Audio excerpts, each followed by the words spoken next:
Halo, kembali lagi di Klinik Bimbel. Kali ini kita mau membahas materi tentang kongruen dan kesebangunan. Yang pertama, kita akan belajar tentang kongruen terlebih dahulu. Jadi, secara pengertian, dua buah benda itu bersifat kongruen ketika bentuk sama ukurannya itu sama. Jadi, misalkan di sini kita punya persegi panjang, panjangnya itu 5, lebarnya itu 3 cm ya. Kemudian yang satu lagi ada persegi panjang 5 cm sama 3 cm. Nah, ini persegi panjang A, ini persegi panjang B. Nah, karena A dan B memiliki bentuk yang sama-sama persegi panjang dan juga ukuran yang sama, yaitu 5 kali 3 cm, maka bisa dikatakan bangun A itu kongruen. Nah, simbolnya seperti ini, kongruen dengan B. Sampai situ paham ya? Nah, syarat kongruen itu yang pertama adalah sisi yang bersesuaian itu sama panjang dan juga sudut yang bersesuaian itu sama besar.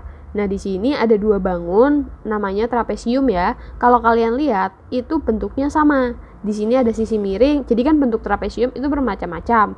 Nah, untuk yang sekarang itu sisi miringnya satu, kemudian ada sisi yang tegaknya satu.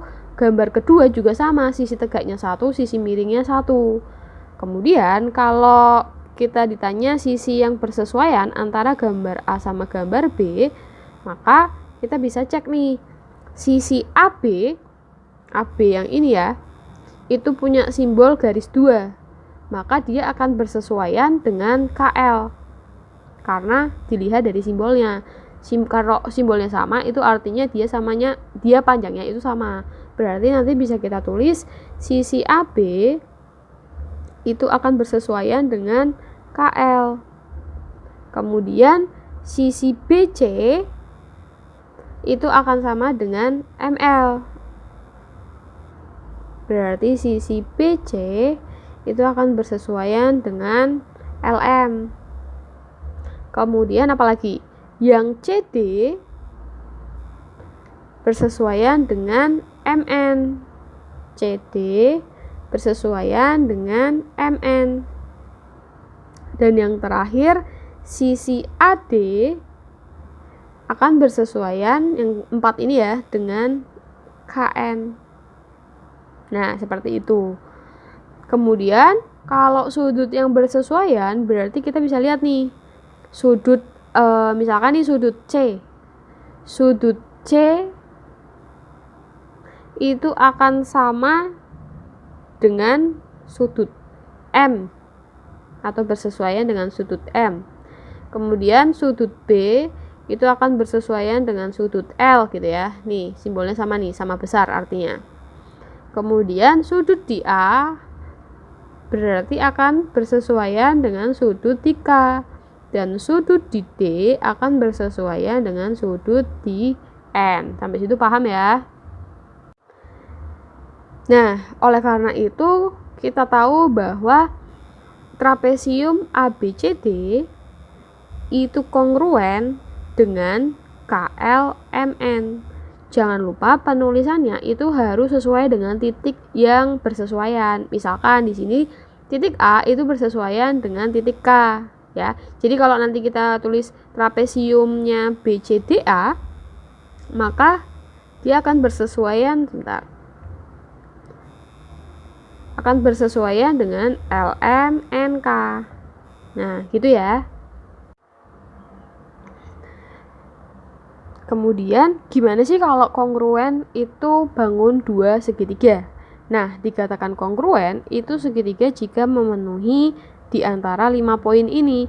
Yang pertama, kalau misalkan ada 3 sisi yang sama, ya. Nah, itu sudah dikatakan kongruen. Kemudian, kalau misalkan sudut sisi itu sama, jadi kayak ada sudut diapit oleh 2 sisi dan itu sama, maka dia kongruen.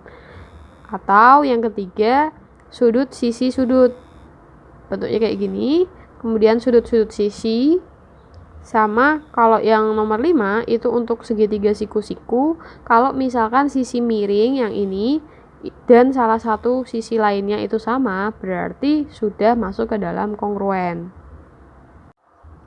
Nah, di sini ada contoh. Jadi buktikan bahwa segitiga ABC itu kongruen dengan EDC. Oke. Nah, ini adalah sifat kongruen dari segitiga ya. Nah, di sini kita lihat ada sisi AC itu sama dengan sisi CE. Kemudian sisi BC itu akan sama dengan sisi CD.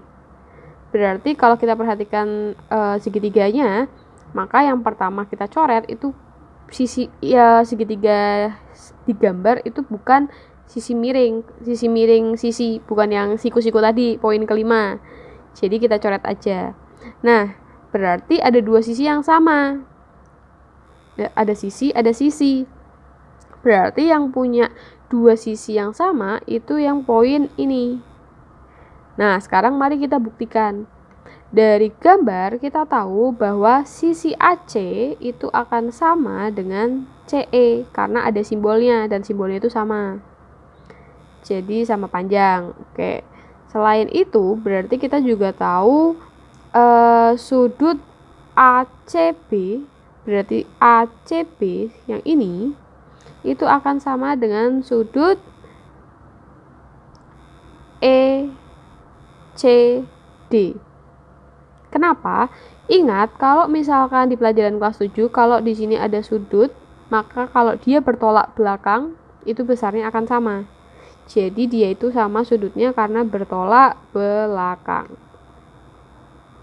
Kemudian, yang ketiga, kita juga tahu bahwa panjang BC sama dengan C ke D. Gitu ya. Berarti ini adalah sisi, ini adalah sudut, yang terakhir adalah sisi, berarti sisi, sudut, sisi terbukti. Nah, sekarang contoh soal kedua, buktikan bahwa segitiga PQS ya, itu sama dengan RQS. Oke. Di sini sisinya sama, yaitu sisi PS itu akan sama dengan sisi RS. Kemudian PQ itu akan sama dengan RQ, dilihat dari simbol panjang sisinya. Lalu, kalau kita perhatikan, SQ itu kan berarti garis himpit antar dua segitiga. Jadi, misalkan kayak gini. Ini SQ. Nah, satu lagi segitiga itu sebenarnya kayak gini. Misalkan S aksen, Q aksen gitu kan. Nah, karena mereka bersatu, maka menjadi SQ, garis SQ ini. Artinya apa? Panjang di sini dengan panjang ini itu berarti sama. Maka kita bisa tuliskan QS pada segitiga PQS itu sama dengan QS pada segitiga RQS. Maka kongruen segitiganya masuk ke dalam sisi. Selanjutnya soal nomor 3, jadi dikatakan bahwa segitiga ABC itu kongruen dengan DEF. Yang ditanyakan adalah panjang EF. Nah, ini ya berarti ya sisi sini. Nah, yang perlu kalian perhatikan adalah perhatikan segitiga ABC, itu kan sudah ada panjang sisi semuanya. Kita tinggal mencocokkan. Di sini sudutnya disimbolkan oleh X sama yang area sini itu kosong. Berarti kita cek yang gambar segitiga ABC yang sudutnya ada X-nya, terus sisinya kosong, itu yang kanan apa yang kiri? Jawabannya yang kanan ya, yang kosong ya. Berarti panjangnya itu adalah 7 cm karena dikatakan kongruen. Kongruen itu bentuk dan ukuran itu sama. Jadi jawabannya 7 cm. Selanjutnya, soal nomor 4. Di sini ada trapesium, dikatakan kongruen ya. Oke, yang ditanyakan adalah jumlah dari A, B, C, D. Artinya kita harus menyesuaikan dulu antara bangun yang kanan dengan yang kiri. Misalkan A itu bersesuaian dengan 2. Berarti kita tulis A-nya itu 2. Kemudian 8 cm itu adalah C. Berarti C sama dengan 8. Lalu B sama dengan 15. Berarti B sama dengan 15. Dan D itu yang 9. D sama dengan 9. Maka jumlah A ditambah B ditambah C ditambah D itu adalah 2 ditambah 15 ditambah 8 ditambah 9. Nah, nanti kalian hitung sendiri. Selanjutnya soal terakhir ada trapesium. Trapesium ABCD itu kongruen dengan PQRS. Nah, di sini dikatakan bahwa AB-nya 40, BC-nya itu 25, RS-nya itu 30, QR-nya adalah 15. Nah, yang ditanyakan adalah AD. Area sini ya. Coba kita lihat, sisi satunya sudah diketahui 25, sedangkan sisi satunya sudah diketahui di gambar kedua yaitu 30. Cara membuktikannya di sini kan ada sudut Y, terus di sini kosong. Nah, sekarang kita lihat di sini ada sudut Y, terus di sini kosong, berarti sesuai. Maka AD itu 30 cm. Lalu DC itu yang atas sama sudut dia sisinya pendek, terus ada sudut Y sebelahnya kosong. Kita cocokkan dengan yang ini. Ada sudut Y sisinya pendek, sebelah Y-nya itu kosong. Berarti nilainya 15. Kemudian PS ini sisi panjang, ada sudut X, terus sebelahnya kosong. Sama dengan yang ini ya. Berarti 40 cm. Dan PQ sisi pendek, kemudian sisi miring ya, ada sudut X dan kosong. Sisi miring, oke, berarti sama dengan yang ini. Berarti 25 cm. Jadi bisa kita tulis AD itu bersesuaian dengan SR. Kemudian DC itu bersesuaian dengan QR. Kemudian PS bersesuaian dengan AB, dan PQ bersesuaian dengan BC. Selanjutnya, sudut A diketahui 53, sudut A 53, B-nya itu 82. Yang ditanyakan adalah R sama Q. Nah, di sini berarti ini sama ini ya, itu belum diketahui. Nah, kalau kalian perhatikan, yang sudut B sama sudut C itu berpelurus. Jadi sudut B ketika ditambah dengan sudut C itu berpelurus. Nah, ketika berpelurus maka nilainya adalah 180 derajat. Berarti kita bisa tulis 82 ditambah sudut C sama dengan 180. Maka sudut C itu adalah 180 dikurangi 82. Jadi sudut C-nya itu 98. Nah, sudut C itu kan di sini simbolnya kosong, berarti sama dengan sudut Q. Berarti sudut C itu akan sama dengan sudut Q, bernilai 98.